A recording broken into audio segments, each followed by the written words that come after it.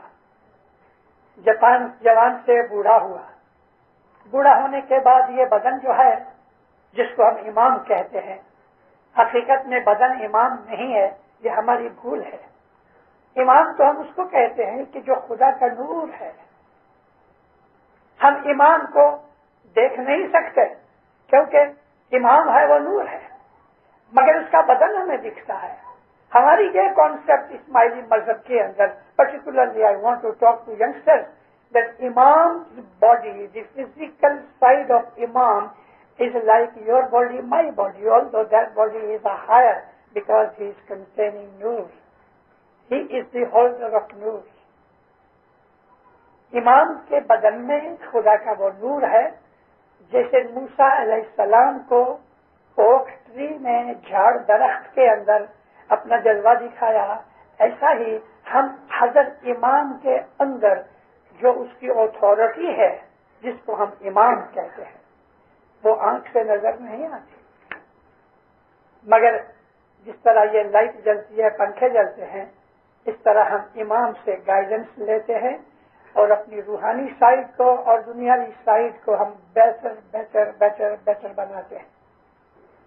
امام کی جو گائیڈنس ہے وہ امام کی طرف سے ہمیں روشنی ملتی ہے. اے مومنو، خدا تعالیٰ کے نور کی بہت سی چیزیں ایسی ہیں کہ جس کو سمجھنے کے لیے آسان ہوتی ہیں. خدا کے نور کو صرف لائٹ کہنا وہ بھی کافی نہیں، سفیشینٹ نہیں.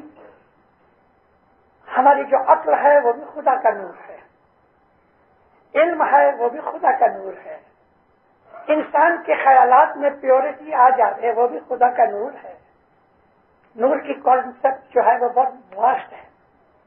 ایک انسان جب خدا کے اوپر ایمان لاتا ہے اور وہ یہ جانتا ہے کہ خدا دنیا میں موجود ہے، تو پھر اس خدا کے فرمان پہ عمل کرنے سے اس کے دل کے اندر آہستہ آہستہ نور پیدا ہوتا ہے. میں آپ کو ایک چھوٹی سی اور مثال دوں.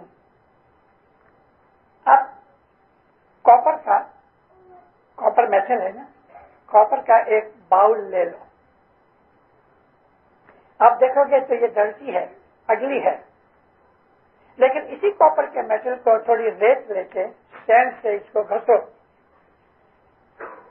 تو اس کے اندر آہستہ آہستہ شائننگ پیدا ہوگی. اور پھر آپ ایمری پیپر لے کے اس سے اس کو گھسو تو اس کے اندر شائننگ پیدا ہو جاتی ہے. یہ شائننگ کہاں سے آئی؟ شائننگ اس کے اندر ہے.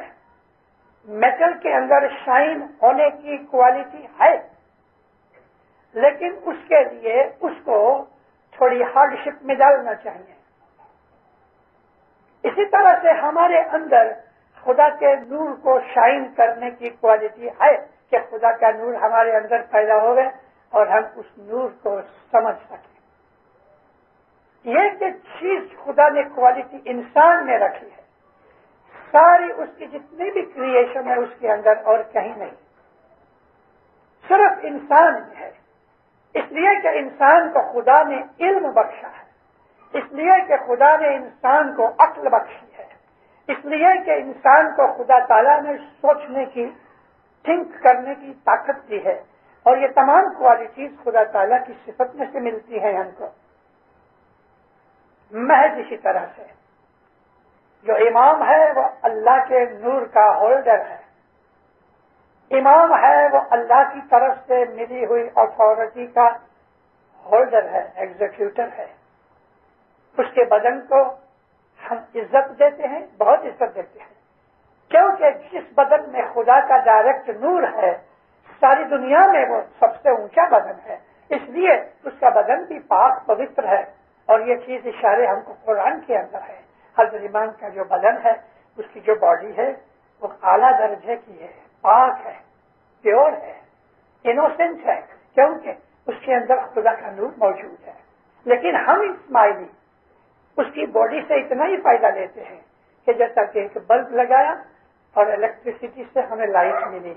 یہ جو بدن ہے، میں نے آپ کو عرض کی کہ اسماعیلی مذہب کے اندر، طریقہ کے اندر حضرت امام کی جو باطن سائز ہے جس کو ہم نور کہتے ہیں، اور حضرت امام کی جو فزیکل سائز ہے جس کا یعنی ہم جسمانی طور پہ حضرت امام کو لیتے ہیں، زندہ روح، ان دونوں کو مکس نہیں کرنا چاہیے. ہم نے اگر علی سے ہم دیکھ لیں تو مولا مرتضی علی سے امام سلطان محمد شاہ داتار تک 48 امام ہمارے گزر گئے. وہ پیدا ہوئے تھے، بڑے ہوئے، بوڑھے ہو گئے، بیمار پڑے، گزر گئے. تو خدا تو گزرتا نہیں، خدا کو موت نہیں، خدا کو بھوک نہیں، خدا کو پیاس نہیں، خدا کو نیند نہیں. وہ چیزیں جو حاجتیں، جو نیڈز اور نیسیسٹیز انسان کو چاہیے، اللہ تعالیٰ اس سے اونچا اور پاک ہے. یہ چیز سمجھ کے ہمیں نور کی حقیقت کا پتہ لگتا ہے کہ نور کیا چیز ہے. اور وہ نور امامت کا نور ہے. اور امامت کے نور سے سارے پرانے زمانے کے اندر جب لوگوں کے پاس اتنا علم نہیں تھا، اور خصوصی کر کے ہم ہندوؤں میں سے جب آئے اور ہمارے وہ بھائی کے جو افغانی ہیں، ایرانی ہیں، تاجکستان والے ہیں، دوسرے ہیں، یہ لوگ بھی اسلام کے پہلے مسلمان نہ تھے. سب سے پرانے اسماعیلی آج جو ہیں تو وہ تاجک اسماعیلی ہیں، جس کو ہم بدخشان کہتے ہیں. میں جب تاجکستان گیا 94 کے اندر تو میں نے ابھی آنکھوں سے اسٹڈی کرنے کے لیے کہ ہمارے تاجک بھائی کیسے ہیں. مولانا امام زین العابدین تاجکستان آئے تھے، اور تاجکستان کے جو لوگ ہیں وہ مولا مرتضی علی کے گھر میں 4 ایسے لڑکے تھے چھوٹے چھوٹے کہ جو ماتا فاطمہ کی خدمت کرتے تھے. میں اپنی کسی واعظ میں کچھ عرصہ پہلے یہ سمجھا چکا ہوں، لیکن مجھے آج واپس ضرورت پڑی. میں آپ کو سمجھانا چاہتا ہوں کہ کسی ایک لڑائی کے اندر 4 چھوٹے چھوٹے لڑکے جو یتیم تھے وہ مولا مرتضی علی کے گھر میں ماتا فاطمہ کی خدمت کرتے تھے. اس کی تواریخ ہم کو ہماری ستوینی کے اندر ملتی ہے. اور ادھر جا کے پرسنلی جب میں نے وہ حالات دیکھے، کیونکہ 1923 کے اندر پیر سبزلی کو امام سلطان محمد شاہ نے بھیجا تھا وہاں، مگر پیر سب جب واپس آئے تو کوئی حقیقت کچھ خاص جماعتوں کو مل نہ سکی. کچھ واعظیں ہوئی ضرور، مگر وہ زمانے میں ٹیپ ریکارڈرز نہیں تھے. مگر میں جو دیکھ کے آیا اس میں سے تھوڑا سا میں آپ کو بتانا چاہتا ہوں. امامت کے ساتھ اس کا تعلق ہے. ماتا فاطمہ جب موت کے نزدیک آئیں، یہ بچے وہ بچے تھے کہ جو نہ تو مرد تھے نہ عورت تھے، یونیک تھے، اور ان بچوں کو 10-12 سال کی عمر کے اندر ماں کی خدمت کے لیے رکھا گیا۔ جب موت نزدیک آئی تو بی بی فاطمہ نے ان بچوں کو بلایا، دعا آشیش دی اور فرمایا تم نے میری جس ایمانداری اور محبت سے خدمت کی میں بہت خوش ہوں، اور میں یہ کہتی ہوں تم کو کہ علی کی پہچان مت چھوڑنا، علی کی خدمت مت چھوڑنا، علی سے سچے رہنا۔ اس کے متعلق بہت سی ہدایت تھی، اور پھر بی بی فاطمہ علیہ السلام نے ان کو دعا دی کہ تم بڑے ہو گئے، مالدار بنو گے، اعلی اولاد والے بنو گے، اور تمہاری اولاد بہت پھیلے گی۔ ابھی یہ اس لائق تو ہے نہیں کہ اولاد ہو سکے، لیکن ماتا فاطمہ نے ان کو دعا دی۔ خدا تعالیٰ کی قدرت، آج میڈیکلی سیکس چینجز ہوتے ہیں، مرد میں سے عورت بن جاتے ہیں، عورت میں سے مرد بنتے ہیں، مگر یہاں تو بی بی فاطمہ علیہ السلام نے دعا دی ان کو، اور حقیقت یہ ہوئی کہ جب یہ بڑے ہوئے تو یہ اس لائق بن گئے، ان کی اولاد ہوئی۔ یہ تاجک کے لوگ جو ہیں نا بدخشان والے، یہ ان 4 خوجوں کی اولاد ہے۔ جب میں نے یہ حقیقت ان کو بھی بیان کی تو ان کو بھی یہ بات ایک نئی لگی، لیکن ہمارے اسماعیلی اتہاس کے اندر شاستر میں موجود ہے۔ یہ لوگ پھیلتے گئے، اولاد بہت ہوئی، اور خصوصی اس طرف پامیر کے علاقے کے اندر آ کے بیٹھے۔ ان کے بزرگوں نے ایک رسم جاری کی۔ رسم یہ ہوئی کہ کسی بھی عورت کو بچہ ہوئے تو امیڈیٹلی اس بچے کو ایک پوش میں ڈال کے، یعنی کاٹن وغیرہ رکھ کے، اور چمڑے کی ایک بیگ بناتے ہیں، اس بیگ کے اندر اس چھوٹے بچے کو ابھی پیدا ہوا ہے نہلا دھلا کے اس کو اس میں رکھ دیتے ہیں، اور پھر جماعت کے کچھ لوگ پہاڑ کے اوپر 5-6 ہزار فٹ کی بلندی پہ، یا کبھی جہاں ضرورت ہے تو 2000 فٹ کی بھی موجودگی ہے، تو اس پہاڑ کے اوپر جا کے یہ ساری جو پامیر رینج ہے اس میں یہ چیز بنتی ہے۔ دعا مانگتے ہیں، کیا مولا یہ بچہ بڑا ہو کہ اگر تیرے خلاف جانے والا ہے، تیرا رستہ چھوڑ دینے والا ہے، تو اس کو ابھی سے موت لے جائے، یہ بچہ ہم کو نہیں چاہیے، اور اگر یہ بچہ تیرا عاشق، تیرا فرمان بردار رہے گا تو ہماری دعا ہے کہ اس کو اچھی تندرستی دے، ایمان دے اور لمبی زندگی دے۔ یہ کہہ کے دعا مانگ کے اور وہ بچے کو آہستہ سے چھوڑ دیتے ہیں۔ یہ لڑکتا پتھروں کے ساتھ لگتا نیچے آتا ہے، اور جب یہ نیچے آ کے اس کو کھولتے ہیں تو بچہ جیتا ہوتا ہے۔ مولا مرتضیٰ علی کے زمانے سے یہ رسم ان کے زمانے سے چلی آتی ہے، 1300 سال ہو گئے۔ میں نے ان کو پوچھا کہ یہ رسم کبھی شروع ہوئی، تو انہوں نے اس بات کو کہا نہیں کہ کبھی شروع ہوئی، کیونکہ ستوینی کے اندر یہ جو اشارے ہیں ان بیچاروں کو پتا نہیں ہے۔ میں نے پوچھا کہ کبھی کوئی بچہ مر گیا؟ کہنے لگے گئے 1300 سال میں ایک بچہ مرا، ایک، اور وہ مر گیا کیونکہ وہ مولا کا عاشق نہ ہونے والا تھا۔ امام زین العابدین ادھر آئے، مولانا امام محمد باقر ادھر آئے۔ امام زین العابدین علیہ السلام کی وہ جگہ کہ جہاں آپ بیٹھے ہوئے تھے، اور آسمان تو کیا، یعنی پہاڑ کے اوپر کافر لوگوں نے ایک بہت بڑا پتھر، وہ پتھر کتنا کہ اس جماعت خانے کا چوتھا حصہ سمجھ لو، اتنا بڑا پتھر انہوں نے اوپر سے لڑکا دیا، اور امام نیچے بیٹھے تھے، تو امام نے ایسا ہاتھ رکھا، وہ پتھر ادھر رک گیا، ابھی بھی رکا ہوا پڑا ہے، اور صرف اس کا ایج لگا ہوا پہاڑ کے ساتھ، سارا پتھر کا وزن اس طرف ہے۔ اگر آپ گریویٹیشن کا حساب کریں تو پتھر گر جانا چاہیے، لیکن پتھر ٹکا ہوا ہے، جیسے کسی نے اس کے ساتھ اس کو ویلڈ کر دیا ہے، ابھی بھی وہ پتھر پڑا ہے۔ امام زین العابدین پھر اوپر گئے، اور اوپر جا کے اپنے 2 ہاتھ پتھر کے اوپر رکھے، اور وہ 2 ہاتھ امام نے اس طرح رکھے کہ آج آپ ان ہاتھوں کو دیکھ سکتے ہیں، جیسے کسی سافٹ مڈ کے اندر 2 ہاتھ لگا دو تو اس کا وہ پنجہ بن جاتا ہے، ایسا آپ آنکھ سے دیکھ سکتے ہو۔ امام زین العابدین کے 2 پنجے لگے ہیں۔ بعد میں ان لوگوں نے اس پتھر کے ارد گرد لکڑی کا فریم وغیرہ لگایا اور اب ہم آسانی سے اس کو دیکھ سکتے ہیں۔ امام زین العابدین نے آ کے یہ کرامت دکھائی جو آج تک موجود ہے۔ تو ہمارے یہ جو بھائی ہیں یہ مولانا مرتضی علی کے زمانے سے ہیں، اور اس وقت ساری دنیا میں سب سے پرانے اولڈ اسماعیلی تاجکستان بدخشان کے ہیں۔ بدخشان کا میرا مطلب یہ ہے آدھے سے زیادہ بدخشان جو ہے وہ افغانستان کے اندر ہے اور باقی کا ادھر ہے گورنو بدخشان۔ مگر یہ لوگ امامت کے زمانے سے پہلے اسماعیلی نہ تھے۔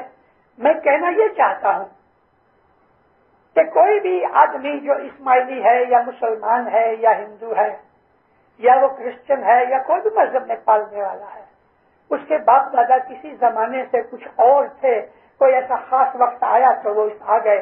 دنیا جب سے بنی تب سے اگر کسی کی کوئی نسل چلتی آئی ہے تو وہ صرف حضرت امام کی نسل ہے اور کسی کی نہیں۔ یہی وہ نسل ہے جس کے لیے قرآن شریف میں بھی اشارہ ہے۔ سورۃ النور کی جو آیات النور ہے اس کے اندر یہی چیز ہے کہ یہ اس درخت میں سے یہ نکلا ہوا تیل ہے کہ نہ تو مشرق کا نہ ہے نہ مغرب کا، نائدر فرام دی ایسٹ اور نارتھ فرام دی ویسٹ۔ یہ ایک ہی فیملی ہے مولانا حضرت امام کی کہ جو اماموں اور نبیوں کی فیملی ہے، ون فیملی۔ امام اس دنیا کے اندر خدا کے نور کا ہولڈر ہے اور اس نور کی ہمیں ہدایت امام سے ملتی ہے، اور یہ ہماری کانسیپٹ آف امامہ ہے۔ اس لیے ہمارے اوپر یہ فرض ہے، ہم نے بیعت کر کے یہ پرومس کیا ہے کہ اے مولا ہم تیرا حکم مانیں گے، وفادار رہیں گے، فرمان بردار رہیں گے۔ اسماعیلی مذہب کے پرنسپلز میں یہ پہلا پرنسپل ہے کہ حضرت امام کا حکم مانا جائے۔ اوبیڈینس جو ہے وہ امامت کی کانسیپٹ میں پہلی چیز ہے، اور ہم اسماعیلی ہونے کے ناطے حضرت امام کی ہم نے بیعت کی ہوئی ہے، ہمیں امام کا حکم ماننا ہی چاہیے۔ کہ ہم نے بیعت کی ہوئی ہے، ہمیں امام کا حکم ماننا ہی چاہیے۔ اگر ہم نے اس کا حکم نہیں مانا تو ہمارے ایمان میں، ہمارے پرومس میں خلل ہے، ہماری نیت میں خلل ہے، ہم پیور نہیں ہیں۔ اس لیے جب تک کہ ہماری نیت، ہمارا ایمان پیور نہیں ہوتا، جب تک کہ ہم امام کے فرمان پہ عمل نہیں کرتے، ہمارے اندر وہ خدائی کوالٹیز پیدا نہیں ہوتی۔ اللہ تعالیٰ جو ہے رب ہے، رب کہتے ہیں پالنے والے کو۔ ادھر جو مائیں بیٹھی ہیں وہ بھی پالنے والی ہیں، ماں بھی ایک چھوٹا رب ہے، کیونکہ نہ صرف بچے کو دودھ پلاتی ہے بلکہ اس کے بچے کا کپڑے پہناتی ہے، بدن صاف کرتی ہے۔ اللہ تعالیٰ بڑا رب ہے، ماں چھوٹا رب ہے۔ قرآن شریف کے اندر فرعون کے لیے بھی رب کا لفظ یوز کیا گیا کہ فرعون کے لوگ فرعون کو رب کہتے تھے، کیونکہ فرعون کو پیسے دیتا تھا، کھانا پینا دیتا تھا، کپڑے دیتے تھے۔ مگر انسان کے اندر بھی خدا کی جتنی بھی کوالٹیز ہیں، تھوڑی تھوڑی کوالٹیز خدا تعالیٰ نے انسان میں رکھی ہے۔ خدا رحیم ہے، انسان کے اندر بھی رحم ہے۔ خدا جو ہے وہ حلیم ہے، حلیم کہتے ہیں ٹالرنٹ کو، برا کر دو تو مارتا نہیں، چھوڑ دیتا ہے، اس کو کہتے ہیں حلیم۔ ایسی حلیمی انسان میں بھی ہے۔ تو جو کوالٹیز خدا نے اپنے اندر ہیں اس کی، ہمارے اندر تھوڑی تھوڑی وہ کوالٹیز ہیں، مگر ہم کو غصہ آتا ہے، خدا کو غصہ نہیں آتا۔ ہم کسی پہ ظلم کرتے ہیں، خدا ظلم کبھی نہیں کرتا۔ ہم کسی کے ساتھ انیائے کرتے ہیں یعنی ناانصافی کرتے ہیں، خدا ناانصافی نہیں کرتا۔ تو ہمارے اندر خدا کی کوالٹیز بھی ہیں، اور خدا کے اپوزیشن میں اگر میں کہہ دوں تو شیطان کی کوالٹیز بھی ہیں۔ امام کا کام یہ ہے کہ وہ ہمیں بتائے what is right what is wrong. امام کی دوربانی میں، امام کی گائیڈنس کے اندر ہمیں رائٹ اور رانگ کا پتہ لگتا ہے۔ اور اگر ہم اس کے فرمان پہ عمل کریں تو آہستہ آہستہ جو نیگیٹو کوالٹیز ہیں وہ گھٹتی جائیں گی اور پازیٹو جو الہی کوالٹیز ہیں وہ بڑھتی جائیں گی، یہاں تک کہ انسان کی موت نزدیک آ جائے تو اس کی جتنی بھی اچھی کوالٹیز خدا کی صفتیں اس میں آ جائیں تو جیسے ہی اس کی روح یہاں سے جائے وہ خدا کے نور میں مل جائے۔ یہ الٹیمیٹ گول ہے ہمارا دنیا کے اندر بھی اور خصوصی طور پہ آج کی دنیا کے اندر۔ اے مومنو، میں دیکھ رہا ہوں، میری آج 80 برس کی عمر ہے، میں چھوٹی عمر سے حالات کو دیکھ رہا ہوں اور 11 سال کی عمر سے میں نے وعظیں شروع کی ہیں، 17-18 سال کی عمر سے میں آفیشلی مشنری ہوں، بہت گھوما پھرا ہوں، میں یہ دیکھ رہا ہوں اور مجھے دکھ ہوتا ہے یہ دیکھ کے کہ دنیا ساری اور اس میں ہم اسماعیلی بھی آہستہ آہستہ ہم خراب ہو رہے ہیں، نیچے گر رہے ہیں، ہماری اچھائیاں گھٹ رہی ہیں، ہماری برائیاں بڑھ رہی ہیں، ساری دنیا کی بڑھ رہی ہے لیکن ہماری بھی ساتھ ہے کیونکہ ہم دنیا میں رہتے ہیں۔ اب ہم دنیا کے اندر ساتھ رہ کے ہماری بدیاں برائیاں اگر بڑھتی جائیں تو پھر امام سے ہم نے کیا فائدہ اٹھایا؟ اور کسی کے پاس تو امام نہیں ہے، ہمارے پاس ہے۔ امام کے ہوتے ہوئے، امام کی بیعت کرنے کے بعد، امام کو پرومس دینے کے بعد کہ ہم تیرا حکم مانیں گے یا مولا، پھر بھی ہمارے اندر وہ بدیاں برائیاں قائم رہے ہیں تو اس کا ایک ہی مطلب ہے کہ ہم امام کے ساتھ آنےسٹ نہیں ہیں، ہم اپنی مرضی سے چلتے ہیں، امام کے فرمان پہ نہیں چلتے۔ ہمارے اندر کی بدیاں برائیاں میں یہاں بیان کرنے کے لیے نہیں آیا ہوں لیکن آپ لوگ جانتے ہو 25-30 برس سے اس ملک کے اندر رہنے کے پر بھی ہمارے اندر اس ملک کی اور دنیا کے ساتھ کی بدیاں آہستہ آہستہ آہستہ گھس رہی ہیں جو ہمارے مذہب میں جائز نہیں ہے۔ میں صرف ایک مثال اشارہ کرنا چاہتا ہوں آپ کو۔ یہاں کینیڈا کے اندر لا ہے کہ ایک لڑکی ایک لڑکا دونوں یاری دوستی کے اندر ایک ساتھ رہیں، بھلے بچے بھی ہوتے ہوں گے، ان کو ہم ادھر کہتے ہیں کامن لا میرج، نکاح نہیں پڑھتے، ان میں ڈیورس ہے ہی نہیں، یوں ہی کہہ دیا تم چھوٹے میں چھوٹا۔ یہ حرام ہے ہمارے مذہب میں، اسلام کے اندر، لیکن میرا دل دکھتا ہے یہ کہنے سے کہ ہمارے اندر یہ بدیاں آ رہی ہیں، آ چکی ہیں۔ ایسے کچھ اسماعیلی ہیں کہ جو کامن لا میرج میں رہ رہے ہیں، جو مذہب کے ساتھ نہیں ملتی، اور تو کئی بدیاں برائیاں ہیں جو آ رہی ہیں، ہمیں یہ دھیان رکھنا چاہیے۔ میں یہی کہنا چاہتا ہوں کہ ہم نے حضرت امام کے ساتھ پرومس کیا، حضرت امام کے ساتھ ہم نے بیعت کی، ہمارے اندر جو خوبیاں، ہمارے اندر جو ایڈوانٹیجز ہونے چاہیے، ہمارے اندر جو کوالٹیز ہونی چاہیے، ہماری آنےسٹی، ہماری محنت، ہماری ٹالرنس، پیشنس، کوآپریشن، ایک دوسرے کی مدد، purity of thinking and purity of action, یہ چیزیں ہمارے اندر مٹتی جاتی ہیں۔ تو میری یہ عرض ہے کہ ہم اسماعیلی ہیں، ہمیں اسماعیلی طریقے پہ رہنا چاہیے، اور اگر اسماعیلی طریقے پہ نہیں رہیں گے تو دنیا ہم کو کھینچ لے گی۔ ایسے بہت سے اسماعیلی ہیں، آج 1 لاکھ اسماعیلی کے قریب ہے، 1 لاکھ نہیں پہنچے لیکن لاکھ کے قریب ہے نارتھ امریکہ کے اندر، اسٹیٹس اور کینیڈا ملا دے میں تو لگ بھگ 1 لاکھ اسماعیلی ہیں۔ مگر زنداروں، میں ایسے اسماعیلیوں کو بھی جانتا ہوں کہ جو انڈیا پاکستان سے ادھر آئے ہیں اور آج اسماعیلی نہیں رہے، وہ پھر گئے، چلے گئے۔ کیوں چلے گئے؟ کام کاج میں لگ گئے، جماعت خانے نہیں آیا۔ جماعت خانہ ایک ایسی چیز ہے کہ جو اسماعیلی ہو کے روز جماعت خانے نہیں آتا، یاد رکھو اس کا حال مولانا علی شاہ ماباب کے ایک فرمان کے لیے میں کہتا ہوں۔ مولانا علی شاہ ماباب فرمایا کہ ایک شیپرڈ ہے، وہ بھیڑوں کو، بکریوں کو، اس کی جو یہ گوٹس اور شیپ ہیں ان کو ڈھیر سے باہر نکلتا ہے گریزنگ کرانے کے لیے۔